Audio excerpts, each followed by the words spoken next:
Bonjour mesdames et messieurs, je suis tout à fait ravi de vous retrouver dans cette nouvelle édition dans votre émission presque semi-hebdomadaire autour du monde édition Afrique. Comme vous savez, pendant cette édition de lundi, on essaye de vous présenter presque les grands événements qui ont marqué la scène africaine durant les derniers jours.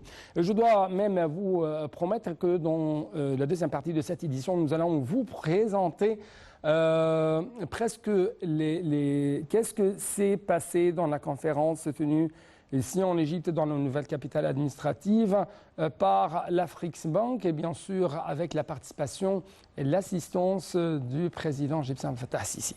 Mais tout d'abord, nous devons commencer cette nouvelle édition par la presse africaine. Et à partir de Radio France Internationale, nous pouvons vous révéler que le 1er février 2022, le président Bissau Guinéen Umaro Sissoko Embalo a échappé de peu à un coup de force. L'institution sous-régionale a décidé lors de son sommet extraordinaire du 25 mars à Accra d'approuver l'envoi d'une force d'appui à la stabilisation du pays. Celle-ci se déploie officiellement lundi 20 juin. La force chargée de protéger les chefs d'institution et les édifices publics avait permis de garantir la stabilité du pays pendant 8 ans. Et comme vous trouvez sur l'écran, la CEDEAO déploie une force de stabilisation en Guinée-Bissau.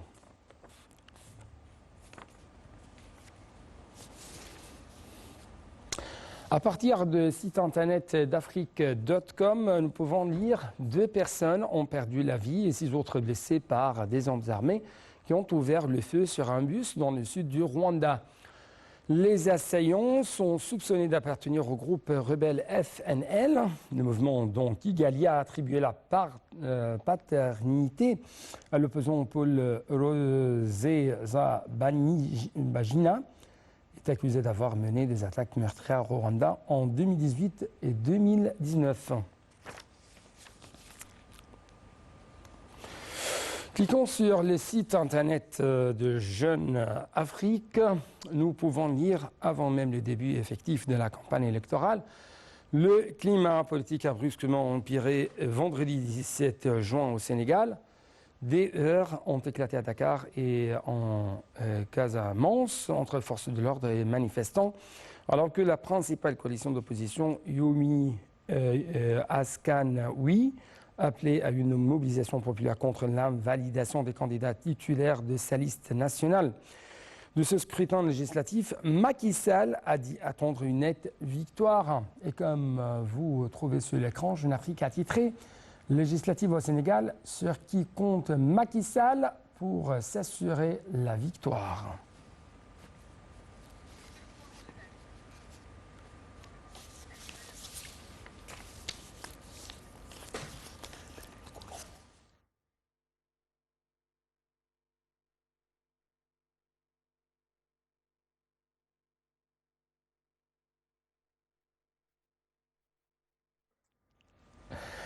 Donc, nous devons actuellement vous présenter un reportage de Dalia Karam qui va vous donner plus d'explications sur Félix Tshisekedi, le président du RDC du Congo, qui attend la pression de Londres sur Paul Kagame.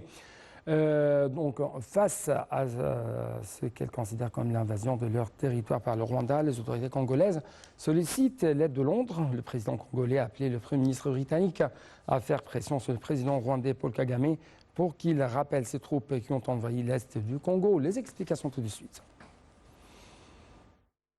Une force régionale pour tenter de mettre fin à l'instabilité à l'est de la République démocratique du Congo. L'idée a été émise par le président kényan.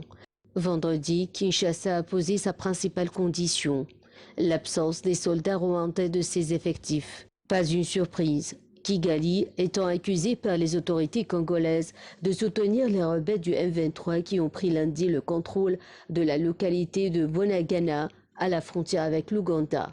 Face à ce qu'elle considère comme l'invasion de leur territoire par le Rwanda, l'autorité congolaise sollicite l'aide de Londres. Le président congolais a appelé le Premier ministre britannique, proche du sommet du Commonwealth à Kigali, à condamner cette invasion et faire pression sur le président rwandais Paul Kagame pour qu'il rappelle ses troupes qui ont envahi l'est du Congo. une partie du territoire qui serait victime de ces richesses. Le président de RDC a estimé dans un communiqué que la sécurité continue à se détériorer dans l'Est, fondamentalement parce que le Rwanda essaye d'occuper son pays riche en or, coton et cobalt pour son propre profit. Selon lui, c'est une guerre économique pour le contrôle des ressources menée par des gangs terroristes du Rwanda. Intervenons dans une séance de dialogue sous les thèmes l'Afrique face au choc extérieur et aux défis intérieurs. Le président a parlé du coût élevé qu'assumait l'Égypte pour amender son infrastructure. C'est ainsi qu'on trouve que le président Abdel Fattah al-Sisi a lancé une déclaration très importante. L'Égypte a consacré d'importants investissements aux infrastructures au cours de ces dernières années. Selon le président africain M. Abdel Fattah al-Sisi, les autres pays africains devraient suivre l'exemple de notre pays pour changer la face de notre continent. Les explications seront avec Valérie Karam. C'est le jeudi 16 juin en marge des 29e assemblées annuelles de la Banque africaine d'import-export Afreximbank qui se déroulées du 15 au 18 juin en Égypte que le président Abdel Fattah al-Sisi a fait des révélations sur le volume des investissements que l'Égypte a consacré à son développement économique au cours des 7 dernières années. Selon le président, l'Égypte a consacré environ 500 millions de dollars pendant cette période pour atteindre ses objectifs de développement. Cette période inclut le lancement en 2015 du projet de la nouvelle capitale administrative située à 45 km à l'est du Caire et de plusieurs autres projets d'infrastructures, autoroutes, ports, ponts, centrales éoliennes et solaires et chemins de fer.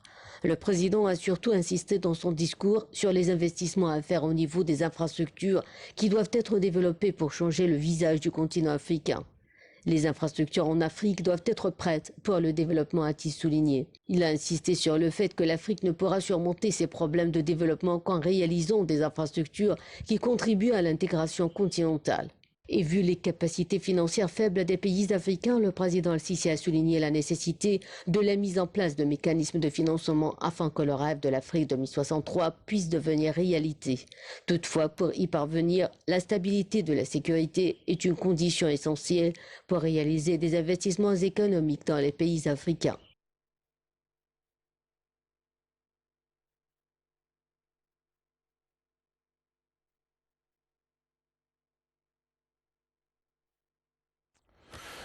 Donc, plusieurs points à susciter pendant notre discussion à travers la ligne de l'Inter international avec M. Raouf Gaafar, notre expert politique et économique. M. Raouf Gaafar, bonjour. Bonjour. Bonjour, monsieur. Donc, ma première question porte sur à quel point vous trouvez que les banques des superpuissances sont prêtes à accorder des prêts à l'Afrique pour développer une bonne infrastructure au sein de notre continent africain, et ça en vue d'atteindre le but de développement au niveau de notre continent. Vous l'avez dit, pour se développer, on a besoin d'infrastructures. Que ce soit un développement interne, c'est-à-dire investissement interne, ou en provenance de l'extérieur, un investisseur a besoin d'une infrastructure pour commencer ses projets. Pourquoi l'investisseur ne met pas son argent dans l'infrastructure? Parce que premièrement, ça c'est le boulot du gouvernement de faire ça, se préparer. D'autre part, les projets d'infrastructure, ça coûte très cher. Et c'est pour ça que beaucoup de pays ont recours à des institutions internationales pour le financement de ce genre de projet. D'ailleurs, nous l'avons vu durant le cours de notre expérience en Égypte. Bon, alors, c'est pour ça que durant cette conférence, la banque de Afreximbank a fait a confirmé sa volonté, disons, d'accorder des prêts à plusieurs pays africains. Et aussi l'Égypte n'a pas manqué de contacter les pays européens, les institutions européennes et internationaux de financement pour justement donner un bon coup de main aux pays africains, vu qu'ils sont très riches, ils ont beaucoup de ressources et ils ont simplement besoin pour leur développement d'infrastructures qui peut être financées par ces institutions. Oui. Alors que notre continent africain est assiégé de plus en plus par beaucoup de maladies, beaucoup de crises économiques, énergétiques, alimentaires, sanitaires bien sûr, on trouve que l'Égypte a essayé d'aider plutôt ces pays africains en les présentant des financements, des investissements, en les aidant à avoir divers partenaires internationaux. Donc, comment vous évaluez jusqu'à maintenant ces efforts déployés par l'Égypte, notamment avec la tenue de la présidence africaine par l'Égypte en 2015? Bien sûr, vous avez observé que l'Égypte a déployé beaucoup d'efforts afin d'aider et de présenter quelques assistances aux autres pays africains, encore une fois, qui se sont assiégés par beaucoup des crises.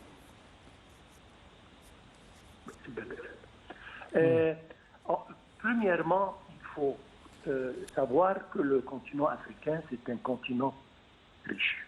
C'est-à-dire, il est plein de ressources, que ce soit ressources naturelles, que ce soit ressources minérales, même ressources humaines. Donc, il y a tout ce qu'il faut pour se développer. Le fait que la plupart de ces pays ont été exploités par des occupants d'une manière vraiment qui n'était pas juste, mais fait accompli, le continent africain aujourd'hui, c'est un continent faible et par conséquent vulnérable. Les crises qui se présentent ont des effets plus grands sur les pays pauvres. Et c'est justement ce qu'on a vu dans les pays africains. Vous avez parlé du retour de l'Égypte vers l'Afrique, et c'était la vision du président, et il a fait ça avec excellence. Maintenant, l'Égypte a retrouvé sa place au milieu du continent africain et est devenu un pivot important pour toute l'Afrique. On a augmenté nos investissements dans beaucoup de pays africains. Il y a beaucoup de sociétés égyptiennes qui exécutent des projets colossaux dans les pays africains.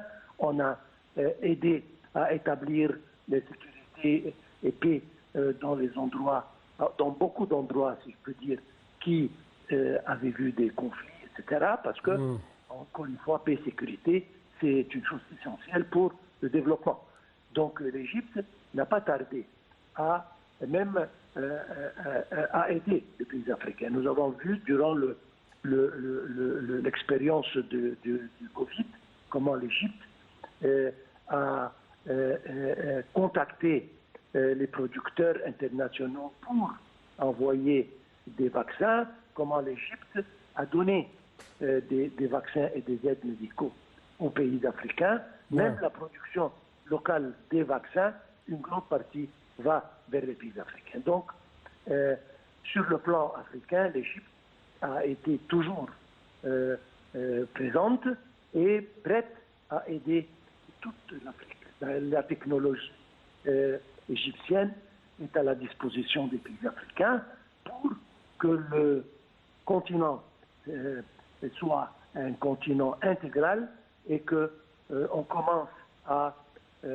en profiter des ressources qui existent et des richesses qui existent par des mains africaines et non pas des mains étrangères.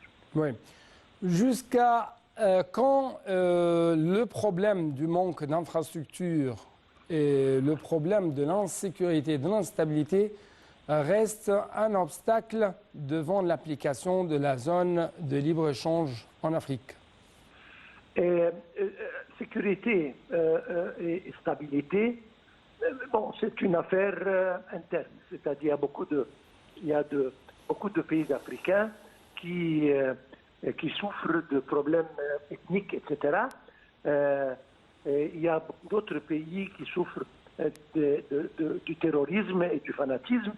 Donc, ce genre de crise et problèmes, ils prennent un tout petit peu plus de temps pour être résolus. Mais on est sur la bonne voie, on fait tout ce qu'on peut pour établir paix et sécurité. Oui. D'autre part, comme je viens de dire, sur le plan infrastructure, on a besoin de fonds. On essaye justement de contacter les pays qui sont des promettants, disons, investisseurs, pour qu'ils aident, que ce soit des pays ou des institutions, pour aider les pays africains, justement, à établir des projets d'infrastructure pour commencer les investissements et le développement. Certainement, l'intégration. Avant de vous quitter, permettez-moi de vous poser cette question. Comment vous avez lu le message qui a été révélé à travers la tenue de cette conférence d'Afreximbank dans la nouvelle capitale administrative de l'Égypte? Et je pose cette question, je place cette question dans le cadre des appels lancés par le président de l'État et aux autres pays africains à prendre l'Égypte en tant qu'un exemple à suivre ou sur la voie du développement. À mon opinion, le message le plus important, c'est l'importance qui doit être donnée à la jeunesse. Aux jeunes. La jeunesse, c'est le futur. Et donc, quand on donne l'importance que la jeunesse déserve, on peut être sûr que nous regardons à un avenir promettant et bénéficieux pour les pays africains. Oui. Donc, je dois vous remercier infiniment pour cette intervention de votre part. Et actuellement, chers téléspectateurs, nous devons clôturer cette édition par la Tunisie, où Djerba Oud, le musée à ciel ouvert, au cœur de la station balnéaire de Djerba en Tunisie, le village de Riyad se distingue. Au détour de rues étroites et de centaines de street artistes ont investi les lieux pour produire des œuvres transformant les murs de la ville en musée à ciel ouvert. Shamsinami et les explications.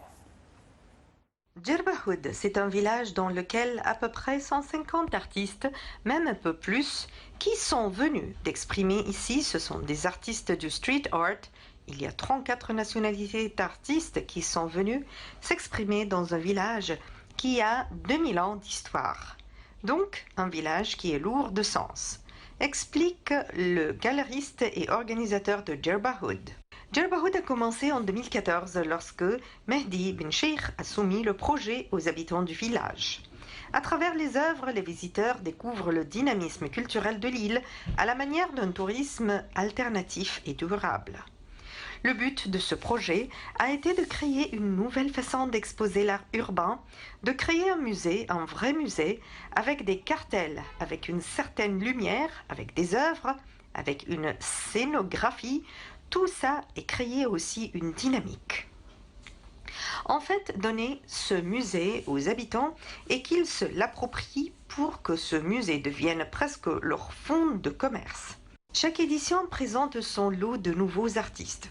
Après Invader, Seed, Inti et Ardif, ce sont Shepard Fairey, plus connu sous le nom d'Obey, ainsi que d'autres street artists qui se sont rendus sur l'île tunisienne pour peindre les murs et les toits du village lors de l'édition 2022. Djerba Oud, c'est un endroit incontournable de Djerba. Ce n'est pas la première fois que je viens. Ce qui est bien, c'est que ça change à chaque fois et du coup, on est curieux de revenir pour voir ce qui a changé, ce qui n'a pas changé. La portée du projet artistique est telle que l'Union européenne et les ministres tunisiens du tourisme et des affaires culturelles sont désormais investis dans le financement du Djerba Oud qui participe à la préservation du patrimoine de l'île de Djerba. Donc avec ce reportage, nous arrivons à la fin de cette édition. Merci beaucoup pour votre attention. Toujours bon suite de nos programmes sur NAT TV International.